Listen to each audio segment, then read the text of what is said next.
Welcome back to Braille's channel. Nagbabalik po tayong muli para sa isa na namang informative video na para po sa inyo. And this time, ay babalikan po natin ang mga naging problema ng ilang SSS pensioner with regards sa kanilang pension. Bakit na-hold ang pension ng isang retiree pensioner kahit ito ay less than 80 pa lamang? Ano kayang dahilan? Pwede bang magpalit ng ATM account? Bakit wala pa ring pumapasok na pension kahit nakapag-complain na ng AKOP? Ang lahat ng yan ay ating ibabahagi sa inyo kung paano at ano ang dapat gawin.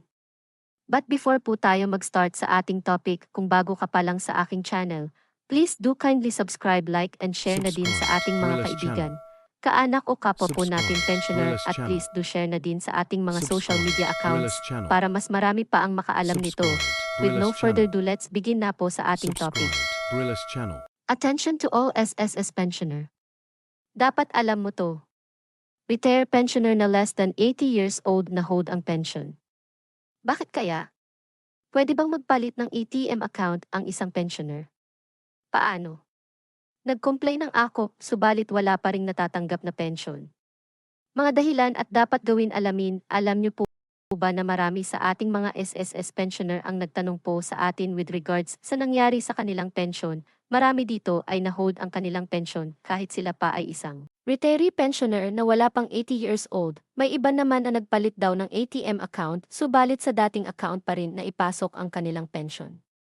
At may iba naman na nakapag-complain na ng kanilang AKOP, subalit bakit wala pa rin silang natatanggap ng pension? Iisa-isahin po natin ang mga ito para mas maintindihan at matulungan po natin ang ating mga pensioner na nagkakaproblema. Unahin po natin ang isang retiree pensioner na na-hold ang pension kahit siya ay less than 80 years old pa lang.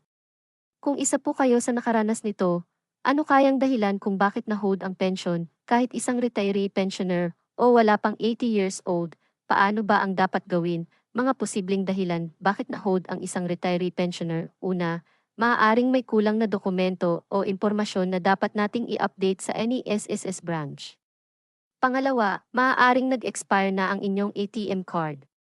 Or pwede ring nabiktima po tayo ng online scam at iba pang mga dahilan.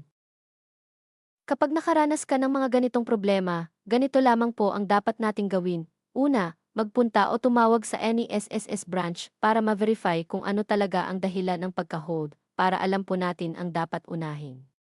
Once nalaman niyo na ang naging problema, ayusin agad ito para makabalik agad ang inyong pension. Kung sa bangko naman ang naging problema, sasabihin ito ni SSS bago po tayo magsadya sa ating bangko, kaya't mas advisable na magsadya muna tayo sa any SSS branch.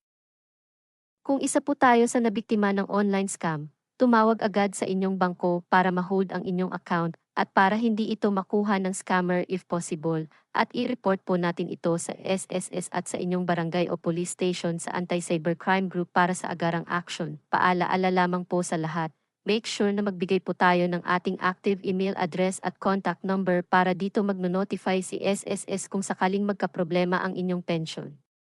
Second, wag po natin ibibigay ang ating ATM PIN number sa hindi natin immediate relatives. Ito po ay secret code na dapat tayo lang ang nakakaalam. Kung may online bank account po tayo, make sure na naka-enable ang notification para makita natin kung may nag-a-access sa ating account. Ang isa pang naging problema ay paano kung nakapag-complain na nga daw ang AKOP, subalit wala pa ring pension. Ano ba ang dapat gawin kapag mangyari po ito sa inyo? Maaaring naabutan na po kayo ng cut-off kaya't walang pumasok sa inyong account. Kung naabutan na ng cut-off, ang inyong pension ay magbabalik sa susunod na buwan na, at kasama na rin dito ang remaining pension na hindi nyo nakuha. Kaya't hanggat maaga pa ay unahin po natin na makapag-comply kaagad para makaiwas sa pagka-hold ng inyong pension. Minsan naman dala ng volume of transactions ni SSS ay tumatagal din ang pagbabalik ng pension ng 1 to 3 days depende sa dami ng transactions. Kung umabot na ng 1 to 2 weeks at wala pa rin pumapasok ay mangyari na tumawag po tayo o magsadyang muli sa SSS. Pwede po tayong tumawag sa kanilang hotline number 1455. Isa pang senaryo na nangyayari ngayon, pwede daw ba na magpalit ng ATM account ang isang pensioner? Pwede lamang po tayong magpalit kung ito po ay irerekomenda ni SSS dahil sa ilang technical issues. Subalit kung wala naman ay mananatili pa rin sa dating account.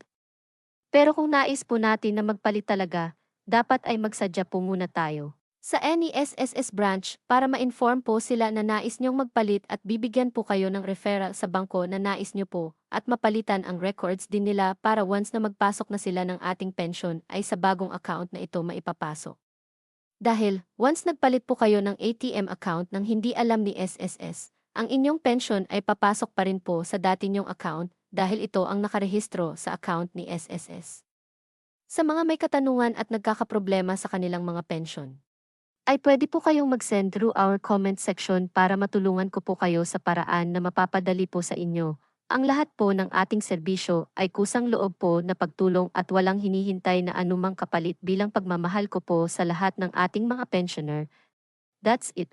Sana ay nakatulong po ito sa mga SSS pensioner na nagkakaproblema o na-hold ang kanilang pension. Manatili lamang po kayong nakatutok sa aking channel para sa mga latest updates at impormasyon na para po sa inyo. Marami pong salamat and God bless everyone.